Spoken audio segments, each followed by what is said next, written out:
Well, there.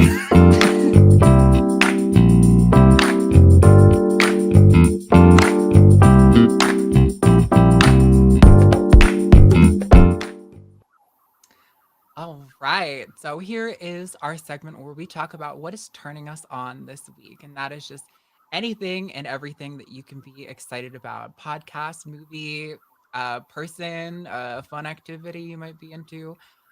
So yeah, why don't we start with Justine? I would love to hear what is turning you on this week. Okay, so every Monday morning, I do a kind of podcast with another consensually non-monogamous individual friend of mine, and it's kind of like a book club. So we just wrapped up reading "Love Is Not Colorblind" by Kevin Patterson, which is about the intersection of race, ethnicity, and polyamory, like those communities. So it was really interesting. I had never read that book before.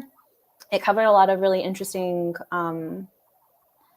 things to navigate when you're a person of color within the polyamorous community. And yeah, neither of us had read it. So it was interesting kind of discovering it chapter through chapter, because usually what we cover in that book club is stuff that like we've read before, like Ethical Slut, like seminal classics, but this was new. So it was good. Oh, awesome. That sounds so interesting. I kind of might have to pick that up myself. Yeah, So this is why thanks I for the love doing secular recommendation. sexuality. We do prep work going into it and research going into it, but I always end up with more to read after a show than I did before. That's Very good. true. And Puck, how about you? What's turning you on this week? Anal dilators. More specifically, like, more broadly, the idea that good sex takes preparation, putting a scene together, being in the right mood, and part of that also includes getting your body ready.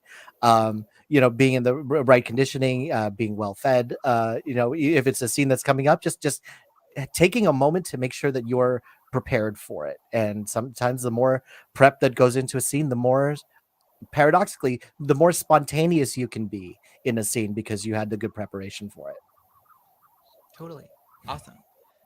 Uh, well, for me, I know that the socio-political climate as of late in our country and across the globe has been a little bit stressful. I don't know if you know, been a little stressed. I'm gonna shout out not my show Transatlantic, but the community at that show.